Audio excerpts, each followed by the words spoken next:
É hora da entrevista do dia com Denise Campos de Toledo. E eu converso agora com a Ana Laura Barbosa, que é professora de Direito Constitucional da SPM. Professora Laura, boa noite. Boa noite, Denise. Bom, e vamos falar do caso Elon Musk, que acabou reacendendo a polarização, tanto aqui no Brasil como nos Estados Unidos, em relação a esse caso especificamente. Uma comitiva de deputados brasileiros deve ir para os Estados Unidos. A Câmara lá convidou Elon Musk para tratar desses assuntos relacionados ao Twitter, as divulgações que foram feitas. Também deve ter a participação do jornalista Schellenberger, que foi o que teria divulgado os arquivos do antigo Twitter, que é atual X, do qual o Elon Musk é proprietário. E nós temos também a Comissão de Segurança da Câmara aqui no Brasil, que aprovou em regime de urgência um convite também para Elon Musk, também para Schellenberger, para tratar dessa questão. E aí eu queria saber quais são as ações possíveis dos Estados Unidos contra o Brasil e do Congresso brasileiro em relação às decisões de Alexandre de Moraes, em meio a todo esse impasse. A gente está vendo um uso político, né, a direita reclamando de censura, inclusive Biden está sendo cobrado nos Estados Unidos em relação a isso. Do ponto de vista legal, o que pode ser feito? Claro, Denise, eu acho que é importante identificar e interpretar esse fato como, sobretudo, um fato político, né?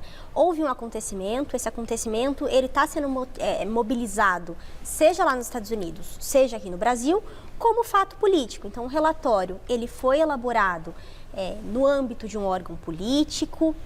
E agora essa reverberação que está acontecendo, de fato, ela é sobretudo política, né? Se a gente fala em elementos políticos, o que mais vem à mente aqui no Brasil seria, talvez, uma comissão parlamentar de inquérito. Comissões parlamentares de inquérito, elas servem para investigar fatos relevantes que o Poder Legislativo verifique que mereçam ser investigados. Mas, para que uma comissão parlamentar de inquérito seja instaurada, é necessário ter uma quantidade mínima de votos, 1/3 dos membros da Casa Legislativa. Então, por mais que a comissão parlamentar de inquérito é vista como um direito de minoria, ainda assim é necessário ter uma quantidade relevante de parlamentares para instaurar, né? E aí, ainda sobre os aspectos jurídicos, tem outros elementos com relação ao conteúdo desse relatório que poderiam eventualmente ser discutidos, mas da forma como o debate acabou se encaminhando, sobretudo por envolver mobilizações políticas, seja nos Estados Unidos, seja no Brasil, os elementos que estão lá naquele relatório eles acabaram sendo unificados, né? Sendo que tem muitos elementos e muitas decisões referentes a processos diferentes. Então, não vejo acontecendo uma grande discussão a respeito de liberdade de expressão, a respeito de poderes judiciais. Inclusive relatórios diferenciados, né? Porque um seria o que embasou as ordens para a exclusão de perfis das redes, de publicações, e o outro foi um relatório da Comissão de Assuntos Judiciários da Câmara dos Estados Unidos, que teria divulgado 44 decisões sigilosas do ministro Alexandre de Moraes relacionadas à moderação e remoção de conteúdos, de um total de 49 decisões de 25 processos, não é? Então, eles são mencionados, processos sigilosos, só que eles vêm com uma tarja que impede a autenticidade, a validação da veracidade, não é? Então, há dúvidas quanto a autenticidade mesmo dessa documentação. Se fala muito, se faz muito barulho em relação a isso, mas tem uma questão aqui no Brasil que a gente tem que levar em conta. Você citou inclusive a questão da possível CPI. Já foram coletadas as assinaturas no ano passado, só que a CPI não foi levada adiante. Há vários pedidos de CPI e estamos no ano de eleições que daqui a pouco mobilizam também os parlamentares. Mas tem esse processo e eu queria saber como é que você avalia a atuação do Alexandre de Moraes até agora em relação a isso. Se haveria espaço jurídico para questionamentos efetivos da ação dele, tirando o componente político? Claro. Quando a gente avalia a ação e as várias ações do ministro Alexandre de Moraes, eu acho importante, primeiro, fazer a ressalva de que ele ganhou bastante proeminência em várias decisões, mas que o ministro Alexandre de Moraes ocupa duas posições diferentes em órgãos diferentes, né? Em algumas decisões proferidas pelo ministro Alexandre de Moraes, inclusive listadas nesse relatório que você mencionou, foram proferidas na condição de ou relator de processos no Tribunal Superior Eleitoral ou presidente do Tribunal Superior Eleitoral. Outras foram na condição de relator de inquéritos ou notícias-crime no Supremo Tribunal Federal. São funções diferentes, em contextos diferentes e decisões que fazem coisas muito diferentes entre si também, né? O papel do Tribunal Superior Eleitoral é fiscalizar a rigidez das eleições, o bom funcionamento das eleições. E o TSE, ele é uma figura que institucionalmente no Brasil tem um poder muito grande e sempre foi assim. Então isso não é novidade, isso não é de forma nenhuma discrepância.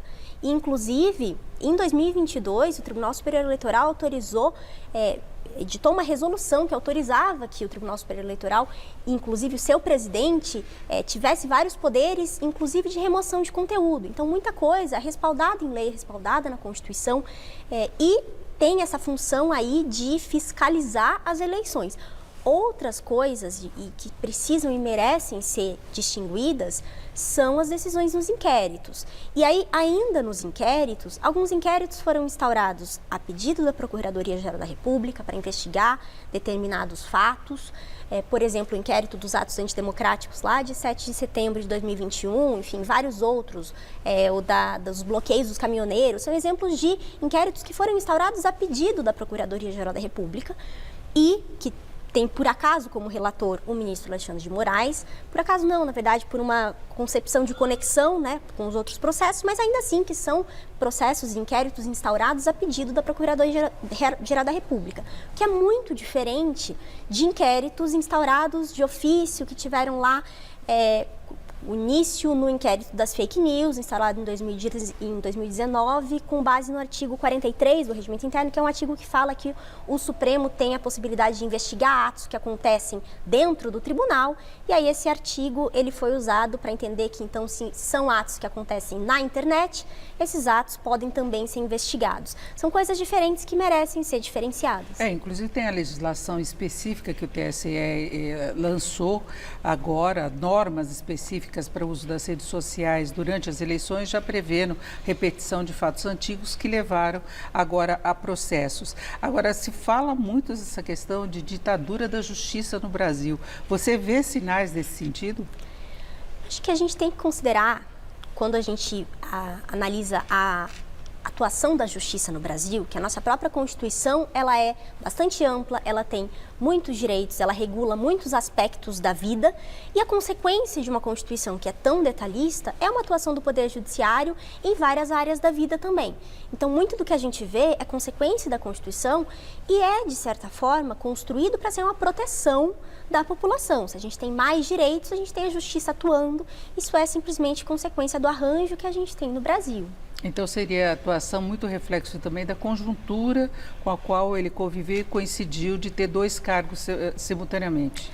Muito por conta desse aspecto, e aí vários elementos também impactam nisso. Então, por exemplo, o fato do ministro Alexandre de Moraes ser relator de outros inquéritos instaurados a pedidos da Procuradoria-Geral da República em muitas circunstâncias, o inquérito das fake news, que foi lá o primeiro inquérito e tem essa visão de que existe uma conexão entre os inquéritos que faz sentido, como eles têm relação um com outros, são assuntos similares, que o mesmo juiz seja o relator. Então, esse elemento também faz com que o ministro Alexandre de Moraes relate muitos casos e, ainda assim, dentro desses processos, as decisões, elas fazem coisas diferentes também. Algumas decisões, elas determinam a retirada de conteúdos específicos, seja porque eles ataquem a democracia, seja porque eles ofendam e sejam aí cometam algum crime contra a honra.